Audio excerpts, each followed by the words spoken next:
impressionist, actor, and all-round shape-shifting funny man. Welcome to Watch Mojo UK, and today we'll be counting down the top 10 best of Steve Coogan. Before we begin, we publish new content every day, so be sure to subscribe to our channel and ring the bell to get notified about our latest videos. For this list, we'll be looking at the exemplary films and TV series from this multi-talented comedian's back catalogue. Number 10, The Parole Officer. We start with Coogan's first proper feature film and leading role, which he wrote along with Henry Normal. You know that gay porn magazine? Wasn't mine. Yeah, I've nothing against gays, it's just that, I'm not gay. He plays Simon Gardner, a well-intentioned probation officer who finds himself framed for murder.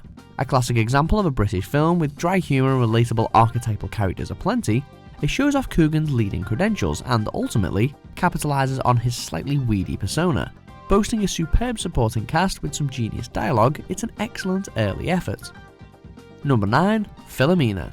Now for something a little different. Produced by, written by and starring Coogan, and based on the book The Lost Child of Philomena Lee, this film sees Steve showcase his range. Well, that was embarrassing. Mother Tooney just asked me where you disappeared to.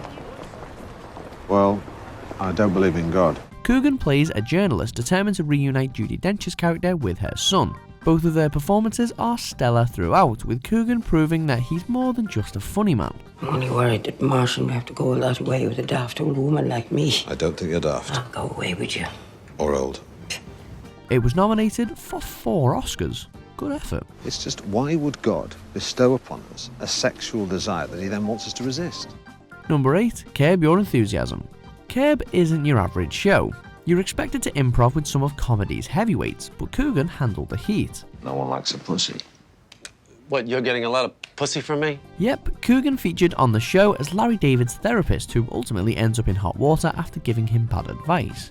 Of course, Larry isn't one to let anyone off lightly. And you're gonna tell her that the whole thing was your idea. Okay, we'll have a session. Let's have a session. No, I don't want to have a session. The episode is littered with brilliant back and forth between Coogan and David, with Coogan's socially awkward aloofness slotting right into the show's chaotic formula. Why don't you start from the beginning? Well, one of my clients is this bald guy. Number 7, A Cock and Bull Story. Carrying on with the improv theme, Coogan plays an overinflated and really rather annoying version of himself in this 2005 film within a film. When I said this was a cock and bull story, it was my cock I was talking about. Starring alongside Rob Brydon, who plays a similarly skewed variant of himself, the two constantly bicker, moan and try to outdo each other as they star in an adaptation of the life and opinions of Tristram Shandy. I've got a big house in the Hollywood Hills. Look at my pool. That's Alan Partridge. I don't speak like that. It's tough to keep track of the multi-layered narrative at times, but that ambiguity makes for textbook Coogan comedy. My son has been cursed from the moment of his conception. Number 6, Coogan's Run. Sorry. Get out! Playing a handful of zany characters from the fictional town of Ossel, Coogan's Run was a big milestone for Steve, allowing him to show off some of his already established characters in a sketch/sitcom setting. Can I say how sorry I was to hear that Tim Beecham died? With 6 self-contained stories, the series allowed Coogan to run riot with his character creations, which included the likes of salesman Gareth Cheeseman, repairman Ernest Moss, and the ever-popular Paul and Pauline Calf. You've just told a little porcupine, haven't you? Lavish, lewd, and straight out of left field, each episode is 30 minutes of captivating, ridiculous comedy. I'm only telling you what I told Tim Beecham. This life's not for you. Number 5, Saxondale. Shit. What? He was watching Pirates of the Caribbean. Undoubtedly one of Coogan's more complex characters and one that effortlessly carries its own series, the eponymous Tommy Saxondale is a guy with anger issues who owns a pest control business. It's like a bum.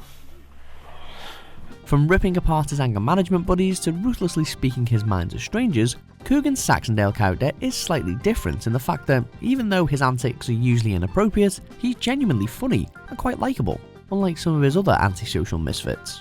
If the other bloke wants to hate you, let him. Yeah. Bit of luck, he'll get cancer. Number 4, The Trip. Imagine working with Tom Cruise. Yeah, well, I have worked with Tom Cruise. I worked on Tropic Thunder. Yes, you died in the first 10 minutes, Steve. A continuation of Coogan and Brydon's fictionalised versions of themselves, The Trip sees the two comedians travel through northern England, Italy and Spain on a restaurant tour. What's the problem, anyway? What do you think's going to happen? Eh? You might touch my bottom. Although seemingly mundane on the surface, it's fleshed out with some stripped back one-on-one improvised dialogue, with the duo either arguing about an insignificant issue, complaining about restaurant service, or trying to outdo each other with impressions. She was only 60. You're only supposed to blow the bloody doors off. That's Michael Caine. Number 3. 24-Hour Party People. Some of Coogan's film roles have been a little hit and miss, but 24-Hour Party People was certainly a success. I went to Cambridge University, Charles. Managing to cram some of Coogan's best comic trademarks into a riveting story about the Manchester music scene in the 70s, it's got style and sophistication in spades, and a killer soundtrack to match. Really ought to be careful with that, Sean. You could take someone's eye out. An extremely intelligent comedy drama about real-life presenter, journalist and record label founder Tony Wilson, it's a faultless leading performance by Coogan, drawing on his talents from each end of the spectrum. Let me tell you, jazz is the last refuge of the untalented. Jazz musicians enjoy themselves far more than anyone listening to it. Number 2. The Day-to-Day. Featuring a legendary ensemble cast, this series is a satirical masterpiece featuring mock news slots fueled by comedy sketches. Just you remember what you said. Steve's one of many comics on the show, playing everything from a pool security guard to a witch doctor.